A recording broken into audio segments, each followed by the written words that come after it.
welcome to Lily's Library. So today we're going to be doing a reading vlog. So I don't have too much planned this weekend, but it is the Farseer Readathon.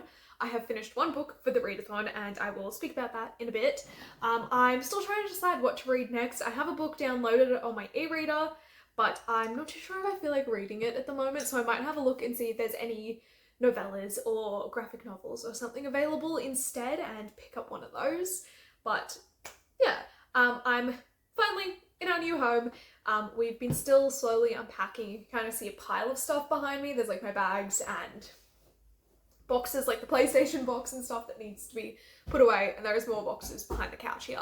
But I think we're like pretty much all settled in. I finally set up my bookshelf, which you can kind of see behind me. I filmed some shots from that, so I'll put that in this vlog as well.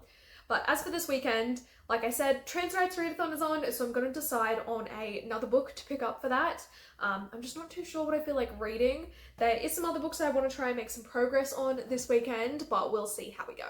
So, as for the readathon, the book I have already read is Fable for the End of the World by Ava Reid. This is their newest book. I really enjoyed this. This is such like a quintessential YA dystopian. It is just so fun and has a really great and intriguing world, and I just absolutely love the way that Ava Reid writes their characters, especially in this book. This is her first sapphic book, and I really hope it's not her last, and I hope we get to expand this world and these characters a lot more, because while I did really enjoy this, that was one of the things that lowered my rating, the fact that it's just only this. Like, I need more. I want more from these characters. I need to see what they do with this world they're fighting to create, and I just need to see more of everything that happens. If you read this book, you know what the ending is.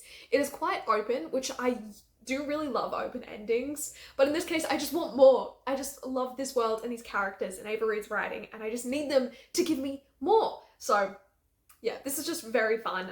If you love the Hunger Games, then you just need to pick this up. This is set in a world where one corporation rules and controls everything. People go into insane amounts of debt just trying to live, and once that debt gets too much, they themselves are either put into the gauntlet or they can nominate someone else in their lives to go into the gauntlet.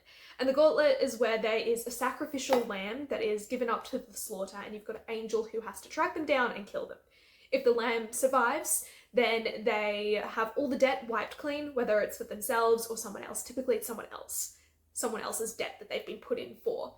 If the angel succeeds, the lamb is killed, and then I believe the person's debt is still also reversed. In this, we've got two characters. We've got Anessa, who her mother has just volunteered her and put her into the gauntlet because her mother has been sick to some degree and has wasted all this money and everything and is in severe amounts of debt. So in order to fix that, Anessa is given up to be put into the gauntlet. And then our other character is one of the angels. Her name is Mel. I don't know if it's Melanoe. I don't know how to pronounce it. I need to look it up. But she is one of the angels, and her job is to kill these people that are put into the gauntlet and to make a big show out of it. So it's just very full on in that way. We've also got a climate destroyed world where Anessa lives. Everything is kind of sinking, the waters are rising, there is mutations and stuff. The animals can't really live, so they're changing and mutating to adapt to this world. You've also got beings that are called the Wens. They are humans that had eaten these mutated animals and have gone off either to survive on their own away from this system, or because they purely can't afford to live, they have resorted to eating these mutations, and it has turned them into something that is no longer human. And it is just insane, everything that happens in this book. It is such a timely and important book. It looks a lot about climate change, it looks a lot about the health system and the way that the health system, specifically in the US, works to keep people poor and to keep people sick because they can make money off of that. And people can't afford to do things better, so it's their only option. It looks a lot about the control of people as well through medical things and through monitoring and censorship. It also looks a lot about violence and the consumption of violence. There are some really interesting discussions later on in this book about violence against women in this world and how hated this one angel is because of what she did. And even though she's technically meant to be the victor and the glorious one and the one that everyone loves, everyone hates her because of what she did, so they're celebrating the violence that is committed against her.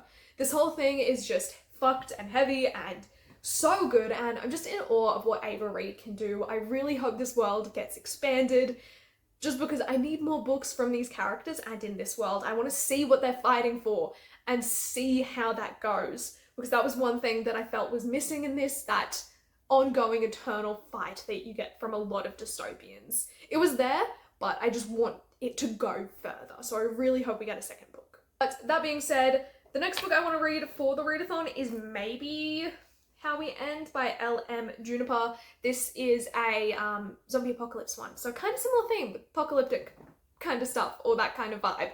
This is very much different though. Fable for the End of the World was said to be a lot like the Ballad of Songbirds and Snakes, or the Hunger Games mixed with The Last of Us, which I'd say are pretty good comps, but they're very different. You've got elements of both of them, but it is just a quintessential YA dystopian.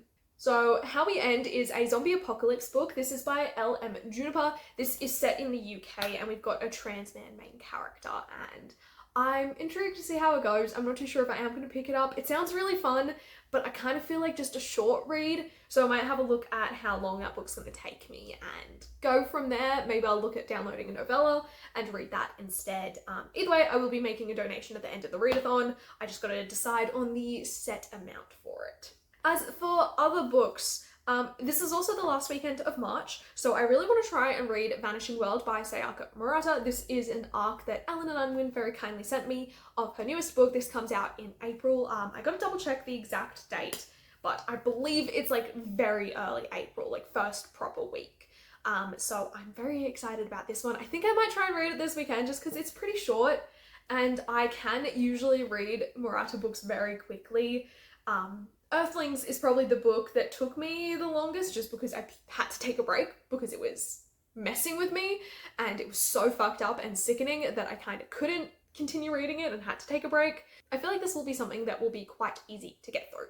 But Vanishing World follows a woman. It goes through different stages of her life. It looks at her when she was a child and when she's kind of being the odd one out as a kid, because most people in this world, they are created through like artificial insemination and all of that stuff, whereas her parents fell in love and they had sex and she was the result of that, which is very uncommon in this. So she's kind of grappling with the being different in that sense of the way while still being similar to other people. She's grappling with love and relationships and family dynamics and all of that stuff. But yeah, and then we have a look at her when she's older. I believe this is the main focus of the book, but it does touch on her childhood, where her and her husband hear about this place called Eden, where everyone is artificially inseminated en masse. It says even the men are fitted with artificial wombs, and that the family unit does not exist, and children are raised collectively and anonymously. So they decide to try and live there. And it sounds really interesting. A lot of Murata's books have to do with the role of women and families, as well as like the societal expectations, both of women and people in Japan in general. A lot of them have to do with the working class, like in Convenience Store Woman, or also just like the pressures that are put on people and the way that she can kind of flip that on its head. So I'm very excited to get to this one. Now, I would also like to try and make some progress. I don't know how I'm gonna go though on Assassin's Quest by Robin Hobb. This is our Farseer Readers book club book. At the moment, we'll be reading this until the end of April, and I still haven't even finished chapter 1. I'm 20 pages in and I'm still not finished chapter 1. But I've just been struggling with reading. I'm slowly getting back into it. So I'm just gonna take my time with this. I would like to read a few chapters this weekend if I can, but we'll have to see. My goal at least is to hopefully get up to the 100-page mark before the end of the month, which is, we've got 3 days left, so we'll have to see how we go. But as for the rest of my plans this weekend, I'm gonna try and go to the library today if I can. I need to sign up for a library card here, and I just keep forgetting to go after work, and the library's not open Sunday, and it's only open for a short amount of time today, so I'm gonna do that. I might go to the shops as well. There's a few things I need to pick up that we don't have and that I just have run out of a need. And then tonight our plan is to watch Mickey 17 and then also go to dinner. I also want to make banana bread at some point this weekend. I have bananas sitting up in the kitchen that I need to use because the last ones I had went really bad, and I froze them and defrosted them to make banana bread and they were disgusting. So I need to actually use these ones because I bought them purely for banana bread. But that's it. I also want to try and play some of The Last of Us Part 2. I've been meaning to play it since season 1 of the show came out because I finished game 1 before that, and I want to play the games before the show, but I have been terrified. I started playing it and then realized you were playing as Abby, and I know what Abby does and what happens with Abby, and I just couldn't bring myself to deal with that because I thought we were getting close. I knew it was something that happens pretty early in the game, but I think I need to have another shot. I think I'm going to try and play a few hours of it this weekend, and the show doesn't actually start for another week or so, so I'm hoping I can get like a decent amount through the game before season 2 airs, and then just try and stay ahead of it. But I guess it depends on the formula and how they lay out the episodes.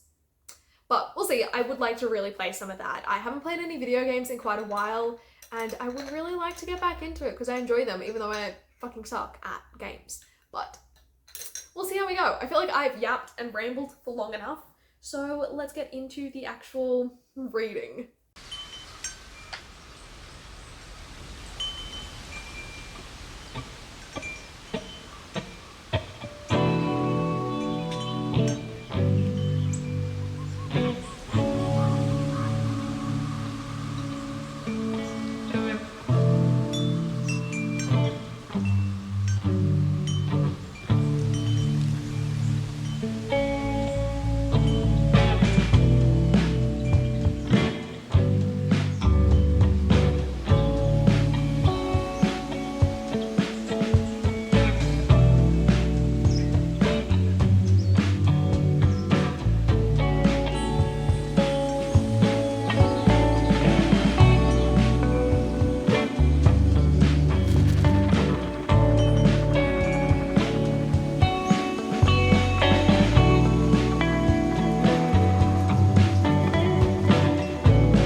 So it is Sunday now. Last night me and my partner went and saw Mickey at 17, and I really enjoyed it. I knew I would like have a good time watching it, and I didn't really know what direction the movie would end up going because the trailer sets it up to be a certain thing, but the movie completely takes off in a different direction, which I absolutely loved. And it was just so much fun. Like, everything about it was so well done. The acting, it was incredible from everyone. The cinematography, the like design of everything, and like the use of the special effects and like everything like that. It was just so well done. I absolutely loved it. It's probably one of my new favorite movies. I really just had a good time watching it. I didn't expect to feel so many different emotions throughout it. I thought it would be kind of more a comedy, or maybe like a darker comedy, talking about like the impacts of death and someone dying and continuously being brought back again. But it was so different, and I absolutely just, it was so good. It was so funny and just so like on the nose at times as well. Just everyone in it was incredible. But this morning, it is now like almost 2 p.m. This morning I haven't really done much. I was reading a bit more. I have been making my way through Vanishing World. I also ended up starting Peter Darling yesterday. I can't remember if I spoke about that, but I'm hoping to get through more Vanishing World tonight and hopefully finish this as well as Peter Darling over the next day or so. Before I want to try and get both of them in before the month ends and before the Transcribe Readathon ends.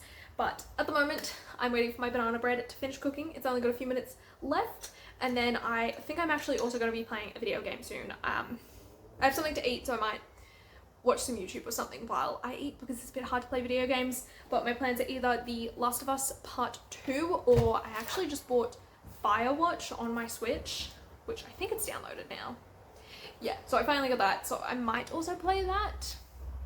We'll see. But I also need to do some cleaning. I need to like vacuum and mop, and I've got sheets in the wash because it's the first sunny day in ages. So I need to hang those out and do all that stuff once it's done. But yeah, this is where we're at the moment. My cat is trying to get my chips. But yeah, I'm not too sure what I'm going to do, but I'll make a decision on that soon. And yeah, hopefully I can finish both of these books in this vlog.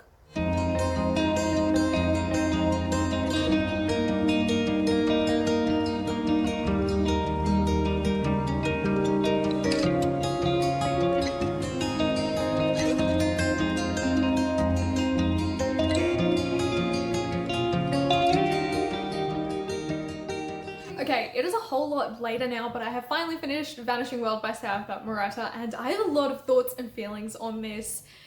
If you're wanting to start reading Sayaka Murata's work, I really wouldn't recommend this as a starting point.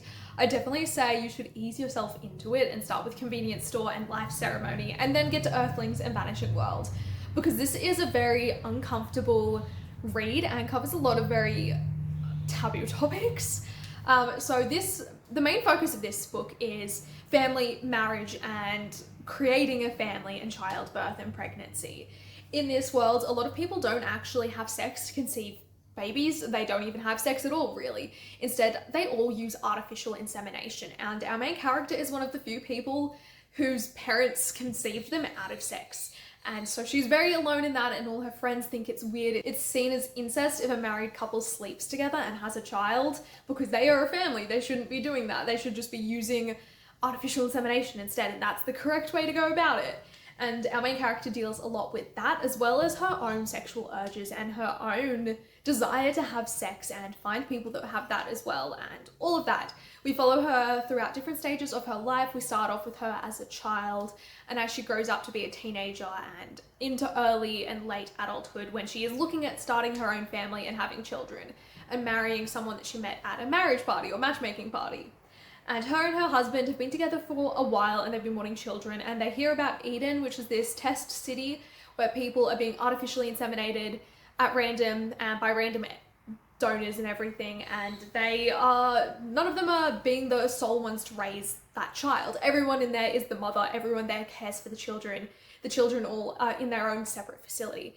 And they decide to go there, and we follow them throughout that area and that life. It is very weird. It has such great discussions about what is normal in this world, and the way that what is normal and viewed as like the general consensus changes over time and people's reaction to those changes, which is really interesting. But there is some very weird stuff that happens at the beginning and the end. I'd say it's similar to Earthlings with some of the things that happened. The end is very, very uncomfortable. It is not something that you really want to be reading. It's just very... The main content warnings for this book are sexual assault, we've got pregnancy as well, and some body horror with it, and then also pedophilia is one as well. There's lots of stuff that happens in this book that is frankly very uncomfortable, but just the way that Murata dissects this world and these characters interact with each other in the world around them and the views and expectations of them is so fascinating. It is just such an interesting read, and I did have a good time reading it, but I don't think that's the correct word to describe how I felt about this book. But I did have a good time reading it. It was weird and uncomfortable, and I just love books that make you think and make you have to sit with your feelings and think about what it means in the sense of this world. And it's just, it's such a weird book, and the ending is weird as well. And just, I had such a good time with it. I just love Sayaka Murata's writing and how weird and uncomfortable everything is. It is just so good. But that is kind of it for this reading vlog. I didn't really accomplish a whole lot of reading. I'm hoping to get through more, so I might do another vlog soon. But we're still settling into our place here and getting used to everything. I know we've been here for a while, but we still got some unpacking to do.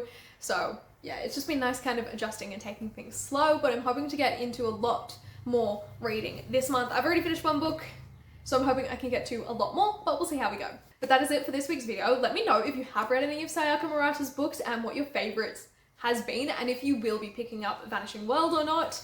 But I will see you all with a new video next time, so make sure you like, comment, and subscribe, and I will see you later. Goodbye.